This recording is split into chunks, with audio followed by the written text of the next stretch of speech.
Hello friends, welcome to மக்கள் சேவை channel. இன்றைக்கி நம்ம ஒரு முக்கியமான இன்ஃபர்மேஷன் பற்றி தான் பார்க்க போகிறோம். அதாவது தமிழக பள்ளிகளில் அரையாண்டு தேர்வு எப்போ துவங்குது, எவ்வளோ நாள் லீவ் இருக்க போது, அதை பற்றின இன்ஃபர்மேஷன் தான் இந்த வீடியோ வந்து பார்க்க போகிறோம். இந்த வீடியோ ஸ்கிப் பண்ணாமல் ஃபுல்லாக பாருங்கள். அது மட்டும் அல்ல, இந்த வீடியோ நிறைய பேருக்கு ஷேர் பண்ணுங்கள். ஓகே, அரையாண்டு தேர்வு உங்களுக்கு விரைவில் வந்து பார்த்தா வெளியாக போகுது. அது குறித்து அப்டேட் கொடுத்துருக்காங்க பாருங்கள். அதாவது அரையாண்டு தேர்வை பொறுத்த வரைக்கும் 16/12/2024 23/12/2024 வரைக்கும் உங்களுக்கான எக்ஸாம் இருக்கும் அப்படின்றத சொல்லியிருக்காங்க.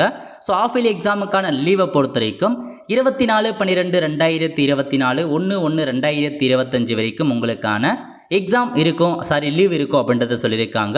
ஸோ கிட்டத்தட்ட வந்து பார்த்தா உங்களுக்கு ஆல்மோஸ்ட் வந்து ஒரு 8 நாள் லீவ் இருக்க போது ஆஃப் இயர்லிக்கான லீவு. அதுக்கப்புறம் தேர்ட் மிட் டேர்ம் எக்ஸாம் எப்போ ஸ்டார்ட் ஆகுதுன்னா 2/1/2025 முதல் 3ஆம் பருவம் உங்களுக்கு ஸ்டார்ட் ஆகுது அப்படின்றத சொல்லியிருக்காங்க. ஸோ அதுக்கான ஒரு அப்டேட்டாக வந்து வெளியிட்டிருக்காங்க. ஸோ மொத்தமாக 8 நாட்கள் லீவ் இருக்க போது ஆஃப் இயர்லிக்கான எக்ஸாம். ஸோ டிசம்பர் 24 ஜனவரி 1 வரைக்கும் லீவ் இருக்க போது. எக்ஸாம் பொறுத்த வரைக்கும் உங்களுக்கு டிசம்பர் 16 ஸ்டார்ட் பண்ணி 23 வரைக்கும் எக்ஸாம் இருக்க போது. ஸோ இதான் உங்களுக்கான அஃபிஷியல் அப்டேட் தான். பட் உங்களுக்கான டைம் டேபிள் வந்து பார்த்தா விரைவில் வந்து ரிலீஸ் பண்ணிடுவாங்க எஜுகேஷன் டிபார்ட்மெண்ட் சார்பில். அப்போ நான் உங்களுக்கு இன்ஃபார்ம் பண்ணுறேன். ஸோ இப்போதைக்கு லீவ் அப்டேட், எக்ஸாம் இந்த தேதியில் ஸ்டார்ட் பண்ணி இந்த தேதி முடிக்கிறாங்க, அதுக்கான அப்டேட்டை மட்டும் கொடுத்துருக்காங்க. ஸோ இதான் உங்களுக்கான இன்ஃபர்மேஷன். ஆல் ஃப்ரெண்ட்ஸ், கண்டிப்பாக இந்த பிடிச்ச லைக் பண்ணுங்கள். அது மட்டும் அல்ல, இந்த வீடியோ நிறைய பேருக்கு ஷேர் பண்ணுங்கள். அடுத்து ஒரு நல்ல சந்திப்போம். நன்றி, வணக்கம்.